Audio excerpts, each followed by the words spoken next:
let's go ahead and start with Deion and FSU, man. All right. Of course, we already know two big wins in week one for FSU and for Colorado, the team that Deion Sanders coaches. And they both, well, Florida State was already, of course, in the top 25. I think they've risen as high as number 4. Yeah, I think we were 8 going into the game, and now we're 4 on one poll, I think 5 in the other. Right. You and I watched the Colorado game together. Yeah, we did. With my guy Sarv at the Gators. Yeah. And they've entered the top 25 after their big win over TCU. Who was in the national championship last year. It was some roster turnover, but they were still ranked heading into that first game. And Colorado, man, got it done, knocked them out. Now, just to tackle Deion first here before we get to Florida State is, like it says right there, are they to stay in the top 25? Do you foresee Colorado staying in this top 25, or do you think it's an oversight too soon? Too much too soon? I could see them staying for a couple of reasons. I think you got to look at the game and wonder, why and how. TCU and Colorado both were among the top 5 teams in roster turnover from last season to this season. TCU had some talent, but they came up short in this game. Colorado's best players played great. They really did. But the disconcerting thing, I think if you look at Colorado, they have 2 really high-level guys, and then they have some other guys that are on a pretty good tier with like Horn and the running back who had a couple long TD catches. But Travis Hunter's as good as anybody in the country. He played 129 snaps in that game, which is going back to the days of Champ Bailey. I mean, he's not just like Deion himself and Charles Woodson and some other guys dabbled on both sides of the ball. My man, like Champ Bailey, is playing both sides of the ball. And then Shadur was very good, put up some gaudy stats. And they have a lot of weapons and a good scheme offensively. What happened, though, with that win is you look at down the road at this schedule, and it's not as imposing as you might think. Because you see, this is going to be a team that will score points. Yeah. Pretty much score points on anybody. The other side of that, though, is they are a team that are going to give up points. They win a 45-42 game, and that included like 2 deep red zone interceptions for them. So they could have easily given up another 14 points. They didn't stop TCU very much at all. They did late when they needed to their credit, and that's why they won the game. But this is a team that's going to concede a lot of yardage and a lot of points. And I'm not convinced that their trenches are where they need to be like a top 15 or 10 team. But I think there's enough there. There's enough firepower that they are going to score points. They're going to be in every game, and they're playing out west. And how is football played out west? Exactly like they're playing on the offensive side of the ball. It's not a trenches game out there. It's a high-scoring game. There's a lot of shootouts. Played on the edges. Yep, and they are a team built to do that. Now, did you have a last point there? That's fine. But I wanted to mention. Of course, we know how big of a name and attraction that Deion is. But look, think of this stat here. Going into the next game, they played Nebraska. I'm pretty sure, right? Right. There are more. I'm somewhat of a gambler, man. I shouldn't be as much as I lose. I went 1-1. You're a bad gambling man. I went 1-1 last week. My goal this year is just to just chill out a little bit. A couple bets a week. Don't do too much. Even if you win both bets, continue to stay. I'm being committed. But anyhow, all right.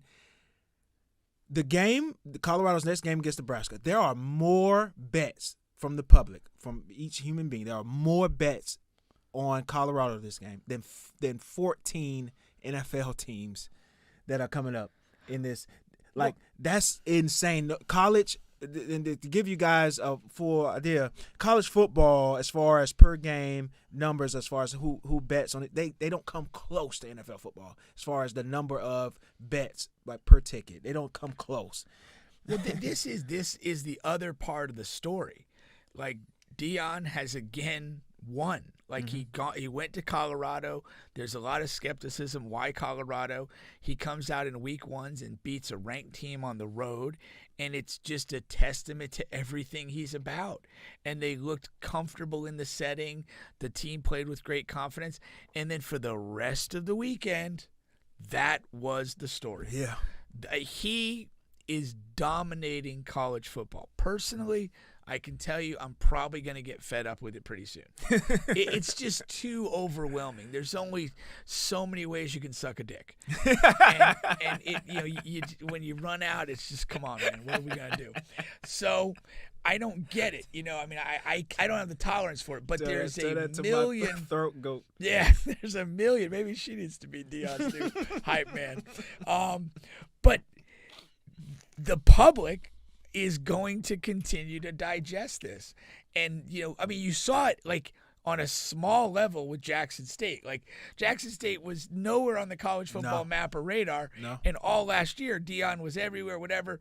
This is amplified to a whole nother level.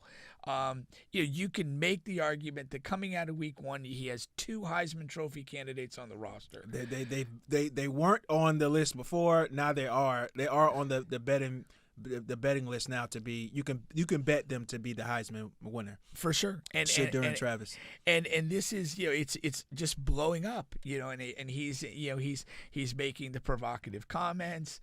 And everything is rolling, and again, it's really attractive. And I said this. I'm gonna cash in the receipts on this. I do not understand why Colorado got him, and I don't understand. At the end of the day, they were bold enough to do it, but to me, the fact that better programs weren't bold enough to do it, they will live to regret that day. Yeah. And apparently, like Paul Feinbaum, the SEC Stan, he was out there already saying, he's talked to ADs and so forth, and there's going to be a number of schools that are ready to throw some unprecedented stuff at Deion at the close of this season to try and get him out of Colorado. And that's a conversation for another day. Right. But he is the biggest story in college football. And and it's simultaneously spectacular, but it's also somewhat interesting in the sense that what he is and what he does is not repeatable. There's not a lesson to be learned from this. He's such a unique human being and unique character that you can't do what he's doing. Yeah. You can't just go find a great NFL player and push him into this. It won't work. There's something about this guy that he's special. And I mean, he was special as a player. He's proving to be special as a coach, but beyond a coach, he's this just like insatiable brand that is literally going to swallow college football. You're not going to be able, and I don't see them taking a terrible nosedive. And even if he does, it's going to be like the proverbial train wreck where you're not going to be able to take your eyes off of that. And every media outlet in the country is going to want to dissect it and figure out what went wrong, if anything goes wrong. So, it's no lose. In week one, the brand has swallowed college football. And whether they have a good season and stay in the top 25 or go higher, that's going to be the biggest story in the country. It really is. And if it unravels in some capacity this year, that'll be the biggest story in college football. The season's over as far as that goes. Yeah. With this big win here, has he already set expectations for a great season? Because coming into the season, we're like, hey, if he can if he can finish the season with 4 or 5 losses, that's a huge win. Then you go into the next year. But did this initial win here set expectation like, we need a 2-loss season now, maybe right outside the playoff race. That's where This is the beauty of what he's done. He has increased the expectations, but we're still in a window where they're not runaway expectations. Yeah. And like this could be reposited like easily. If he gets to 7-5, let's say, you're probably maybe not in the top 25 at that point. You're going to go to a bowl, but you're like, we did some amazing stuff this year, and we're bringing all our important guys back, and we're going to add more guys, and you set the stage. I mean, like literally the only thing that can derail him would be like a losing season, like a 4-8 or 4-9. And you look at that damn schedule. I don't see that happening. I really don't. So I mean, to me, he's already set like a really comfortable floor, and the ceiling's open to go where he wants it to go. Yeah. And he's, virtually in close to a non-lose situation. Yeah. That's what I think too. And you know, and just like the rest of the country, we're gonna stay in taps with Deion, and then on the Even on if the you top don't want to, storylines. the taps are going to tap you. Even if you don't want to, the taps are going to tap you.